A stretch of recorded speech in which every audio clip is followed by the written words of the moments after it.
جب 2019 ہوا تو ہمیں یہ بتایا گیا بی جے پی کی طرف سے کہ جموں کشمیر کو مین سٹریم کے ساتھ یہ جوڑ رہے ہیں، اور جس طرح باقی سٹیٹس ہیں جموں کشمیر کو بھی اسی طرز پہ یہ جموں کشمیر کو رکھنا چاہتے ہیں۔ آج کی ڈیٹ پہ ہمیں وہ کوئی چیز نہیں لگ رہا ہے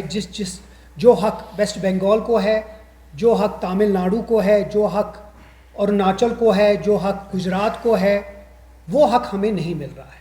اور اس کی وجوہات میں آپ کو ابھی اس کو واضح کر کے بتاؤں گا۔ پہلی بات، کل ایک نوٹس باہر آیا ہے الیکشن کمیشن کی طرف سے جس میں بائی الیکشنز کی بات ہوئی ہے۔ آج 7واں مہینہ ہے اور ہماری 4 راجیہ سبھا سیٹس ابھی بھی خالی ہیں، اور یہ شاید واحد ایک یو ٹی ہے جس میں آج جموں کشمیر کی کوئی بھی ریپرزنٹیشن نہیں ہے۔ تو اس کے کیا وجوہات ہیں، یہ ہم الیکشن کمیشن سے پوچھنا چاہتے ہیں، یونین گورنمنٹ سے پوچھنا چاہتے ہیں کہ آج 7 مہینے کے بعد بھی راجیہ سبھا کا الیکشن آپ نے جموں کشمیر کے لیے کیوں روکا ہے۔ اس کے ساتھ ساتھ جو کل ایک نوٹیفیکیشن آئی جس میں بہت ساری سٹیٹس میں بہت سارے بائی الیکشنز ہیں، تو ہم پھر سے حیران ہیں کہ جموں کشمیر کو اس میں الگ کیوں نکالا ہے۔ کیونکہ اگر آپ کو یاد ہوگی 2 سیٹیں جو ہیں، ایک تو جو یہاں کے بی جے پی کے جو ممبر تھے دویندر سنگھ رانا صاحب، ان کی فوت کے بعد، اور عمر عبداللہ صاحب کی جو بڈگام سیٹ انہیں چھوڑی ہے، یہ 2 سیٹیں ویکنٹ ہو گئی تھی، اور آج 6 مہینے کے اندر انڈر رول 6 مہینے کے اندر ان دونوں سیٹوں پہ الیکشن ہونا چاہیے۔ تو یہ پھر سے ہم حیران ہیں کہ یہ 2 سیٹیں جب آپ نے پورے ملک میں باقی اسمبلی سیٹس کی بائی پولز کیے ہیں، جموں کشمیر کو آپ نے کیوں الگ ہے؟ تو یہ ایک بہت ہی ایک سوالیہ نشان ہے کہ کوئی ہمیں اس کا جواب دے، چاہے وہ حکومت ہند سے ہمیں جواب دے، اور خاص کر الیکشن کمیشن سے ہم جاننا چاہتے ہیں کہ راجیہ سبھا پولز اور جو ہمارے 2 بائی پولز ہیں نگروٹا اور بڈگام، آج کی ڈیٹ پہ بھی کیوں نہیں اس میں الیکشن ہو رہا ہے۔ تو میں مؤدبانہ گزارش کروں گا ہماری پارٹی کی طرف سے الیکشن کمیشن اور گورنمنٹ آف انڈیا سے کہ ایک تو یہ ہمیں اس کے اوپر اس کی جواب داری ہونی چاہیے کہ یہ کیوں نہیں ہو رہا ہے، اور اس کے بعد ہماری اپیل ہوگی کہ جلد سے جلد راجیہ سبھا کی جو 4 سیٹیں ہیں ان کی، اور جو ہماری 2 بائی پول سیٹیں ہیں ان کے اوپر سیٹس پہ جلد سے جلد الیکشن ہونا چاہیے۔ اس کے علاوہ 1-2 ایشوز اور ہیں جو میں چاہتا ہوں کہ آپ کے ساتھ ریز کروں۔ آج کی ڈیٹ پہ آن لائن بیٹنگ جو ہے وہ ایک وبا بن چکی ہے، جس طرح ڈرگ ابیوز ہے، آن لائن بیٹنگ بھی ایک بڑی ایشو بن چکا ہے۔ آج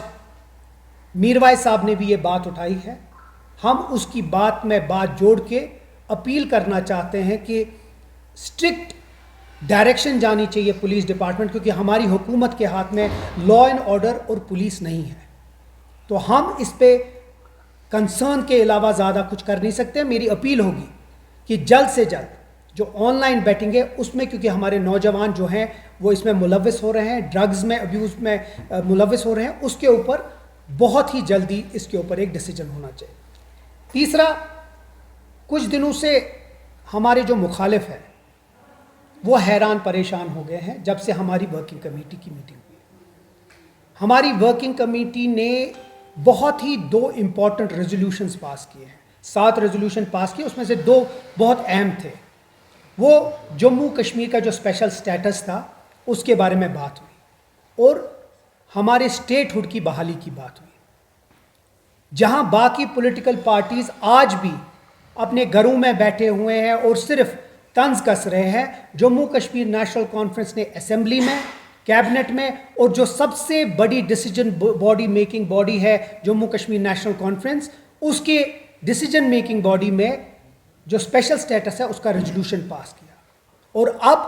اس کو کمی کرنے کے لیے وہ باقی نیوزیں ادھر ادھر ڈال رہے ہیں تاکہ اس کی جو افادت ہے، اس کی جو امپورٹنس ہے اس کو کم۔ میں آپ کی وسادت سے جموں کشمیر کے لوگوں کو ایک اسٹرانگ میسیج دینا چاہتا ہوں کہ جموں کشمیر نیشنل کانفرنس اپنے جو وعدے ہیں،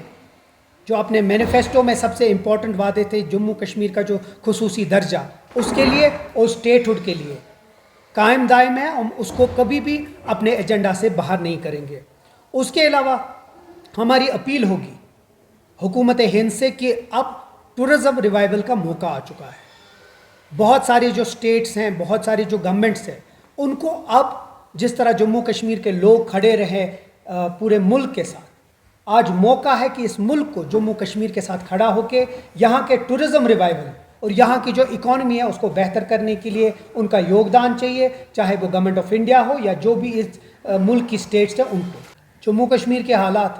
اگر 2019 نہیں ہوا تو شاید انپریسیڈنٹڈ سچویشن جموں کشمیر میں نہیں ہوئی ہوتی. ہم سمجھتے ہیں کہ جموں کشمیر اس وقت ایک بہت ہی دو راہے پہ ہے, اور ہم کوشش کر رہے ہیں ایز پریمیئر پولیٹیکل پارٹی ہر ایک چیز کو ایڈریس کرنا, چاہے وہ یہاں کا اسپیشل سٹیٹس ہو, اسٹیٹ ہوڈ ہو, یہاں کی بے روزگاری ہو, بجلی ہو, پانی ہو, سڑک ہو, ہر ایک چیز کو ہم ایڈریس کرنا چاہتے ہیں. جس طرح میں نے پہلے انیشلی میں بولا, جو ہمارا منشور ہے اس منشور میں ہم اس کے اوپر قائم دائم ہیں. اب بہت لوگ اس سے ڈرے ہوئے ہیں کیونکہ ہم چاہتے ہیں کہ جو لوگوں کی آواز ہے وہ ہم بنیں, اور ہم بن بھی رہے ہیں. اگر سب کچھ نارمل ہوتا تو شاید اتنی ساری میٹنگز اور جو ہم آج کر رہے ہیں,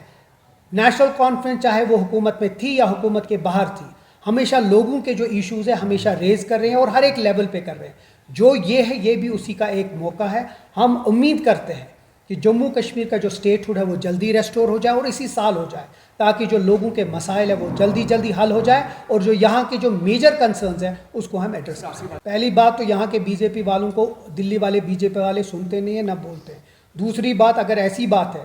تو جو پچھلے دنوں حالات خراب ہو گئی وہ کبھی ہونی نہیں چاہیے تھی. تو مجھے لگتا ہے کہ ہم ہر ایک لاش بندوق تک ویٹ نہیں کر سکتے ہیں. لوگوں کے مسائل بہت ہیں, اور ہم چاہتے ہیں کہ جو اسٹیٹ ہوڈ ہے وہ صرف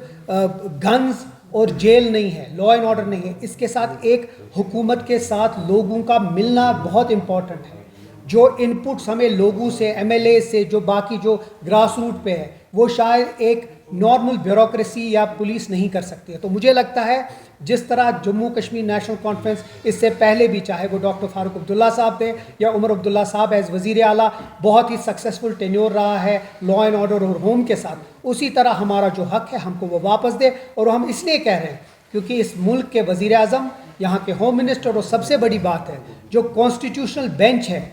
ان کا وعدہ ہے, اور ہم چاہتے ہیں کہ اب موقع آ چکا ہے, وقت آ چکا ہے. جموں کشمیر کا جو حق ہے وہ حق جلد سے جلد اسٹیٹ ہوڈ کی نظر میں ہم کو واپس دیں. Unfortunately, PDP is now confined to 3 people. The party that talked about self-rule and all is now confined to only a couple of people, because the rest of the party is here and there. National Conference is a grassroots political party. National Conference has a mechanism, and the strongest and the biggest decision-making body in the National Conference is the Working Committee. Whatever the Working Committee decides has to be adopted by the government, has to be adopted by the party itself. So while we passed our special status resolution in the assembly, while the cabinet passed the resolution of statehood, it was very important to reiterate our stand. That was that we are bound by our commitment to the people of Jammu and Kashmir that statehood will be, and the special status and statehood will be, and we are committed to ensure that that is restored to us as soon as possible, and we'll fight for that. That is why it was very important for us to ratify whatever the agenda or the manifesto said in the working committee. میں نے اس چیز کو rest کے کل ہی کر دیا ہے. میں آپ کے وسادت سے ایک کلیئر کرنا چاہتا ہوں, نیشنل کانفرنس اور آغا روح اللہ صاحب کے بیچ میں کوئی بھی رفٹ نہیں ہے. وہ ہماری پارٹی کے پارلیمنٹ ممبر ہیں, پارٹی کے لیڈر ہیں. اس کے علاوہ یہ صرف ان لوگوں کا کام ہے جو لوگ کسی طریقے سے جموں کشمیر کے لوگوں کو ڈسٹریکٹ کرنا چاہتے ہیں اصلی مدعے سے, اور جو اصلی مدعا ہے وہ یہاں کا اسپیشل سٹیٹس ہے اور اسٹیٹ ہوڈ ہے. ہم اس کی جدوجہد کریں گے اور پارٹی یونیفائڈ ہے اس سب چیزوں.